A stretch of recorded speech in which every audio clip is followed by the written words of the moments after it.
Hi everyone, Mr. Davis here. What I wanted to do a quick video on is just to show you what our expectations are for how you should be using the Knowledge Organiser every week. Before you attempt the quizzes on Show My Homework, you should be doing some revision.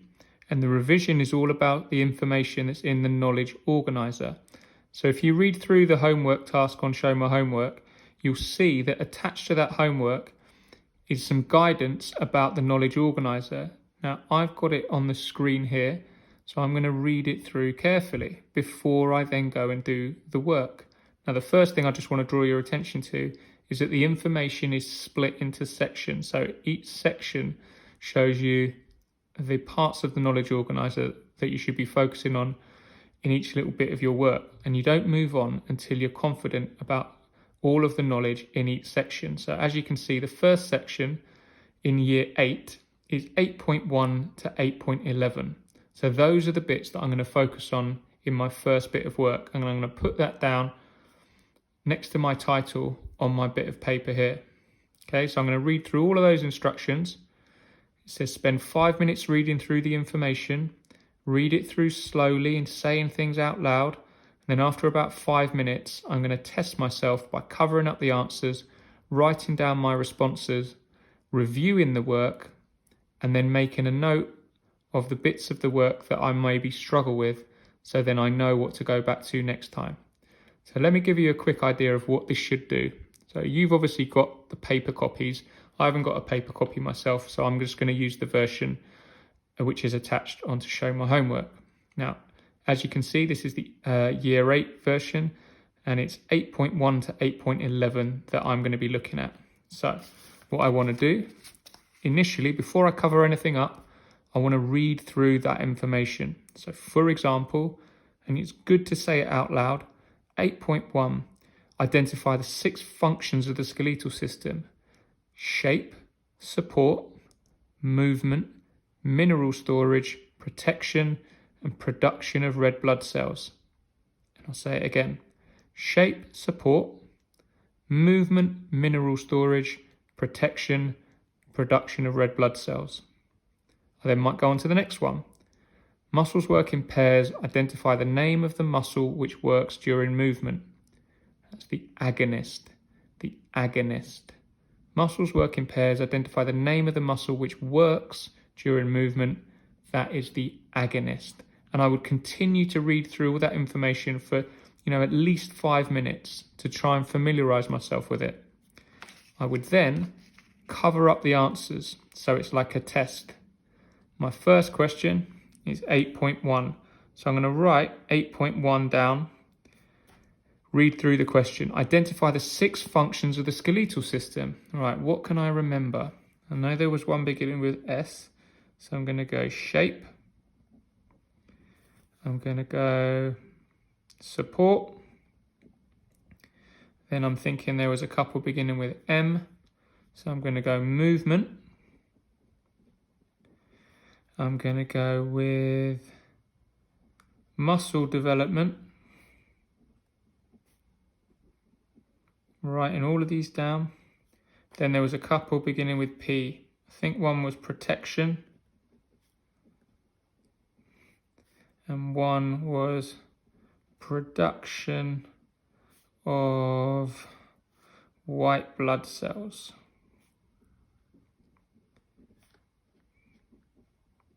Okay, so I've got my 6 there. I then go on to the next question.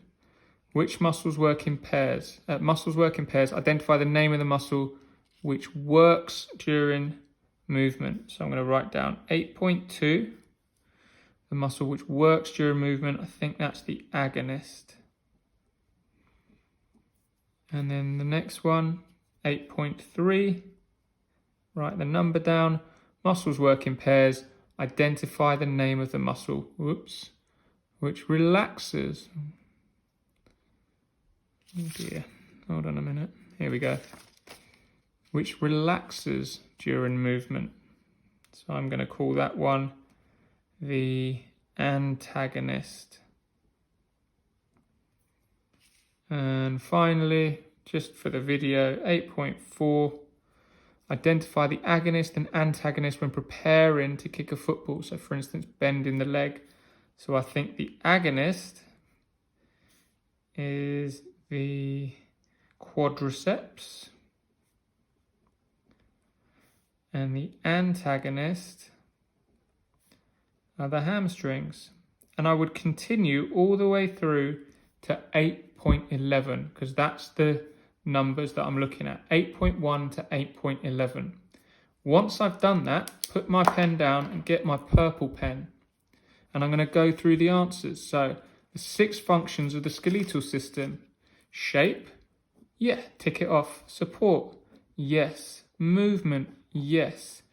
Right, now I've put muscle development, but it should be mineral storage. So I'm going to cross that one out. Protection, yes. Production of white blood cells, but it should be production of red blood cells. So I might highlight that one.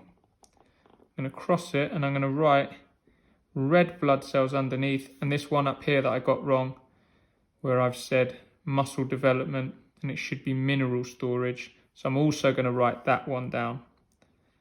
Mineral storage. So I'm putting in my corrections in purple pen. Then I go on to the next one. The name of the muscle which works during movement, agonist. I've got that one right. 8.3, the one that relaxes, the antagonist. Got that one right as well, so I tick it off. 8.4, the agonist and the antagonist when preparing to kick a football. The agonist is the hamstrings, the antagonist is the quadriceps. So I've got them the wrong way round. Okay, so I'm going to just put a little cross through it, nice and neat. Agonist is the hamstrings, so I'm writing in my corrections, and the antagonist is the quadriceps. And I do that all the way through from 8.1 to 8.11 because that's the section I'm looking at. And then at the bottom, underneath all of that, I might just put a little cross and which ones I've got wrong. So I didn't get 8.1 100% right, so I need to look at that one again. So I'm going to write it in with a pen that works. 8.1, and I've got 8.2 right, so I'm good with that, and I've got 8.3 right, so I'm good with that, but 8.4 I've got wrong. So I'm going to put down those two, and if there are any others on my list that I need to look at again, those are the ones that I make a note of. And then hopefully if I can find time during the week, maybe another 10 minutes on a different day during the week, I might even come back to it and try and just target those ones. So I might draw a little line under my work here, and then I'm going to go 8.1 and put my answers down again. But I'm going to go through that same process. I'm going to read it through, then write down my answers. But don't have to do 8.2 and 8.3 again because I've got those ones right. So I'm just going to go 8.4.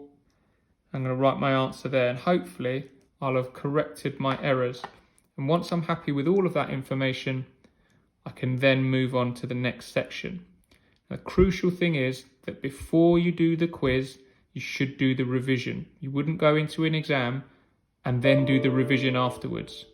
So I do my revision first, about 15 to 20 minutes it should take you. And then I'm going to move on and have 3 goes at the quiz. Okay? Even if you do well on the quiz, still about correcting those errors and making sure that you learn from your mistakes. So I'm going to have 3 goes at the quiz to make sure that I'm working up towards 100%. And I'm going to do that every week. And because it's a bit dull during lockdown, I'm also going to find 15-20 minutes somewhere during the week to try and do a little bit of practical work as well. Okay? But that is a little bit of a bonus piece of homework. What we really want you to be making sure that you do every week is the revision notes. And I'm going to send a picture of this to my PE teacher so they know that I've done it every week, and then your score on Show My Homework is logged. Okay, and by doing that every week, you should find that your scores improve on the quizzes and you feel much more confident about that. And if you're doing a little bit of practical work as well, that will help you feel a little bit more energized and active, and making sure that you're not just sitting on the sofas all day. Okay, hopefully that helps. Any problems, please email your PE teachers, but we're looking forward to seeing the work that you do. Okay, cheers guys, bye bye.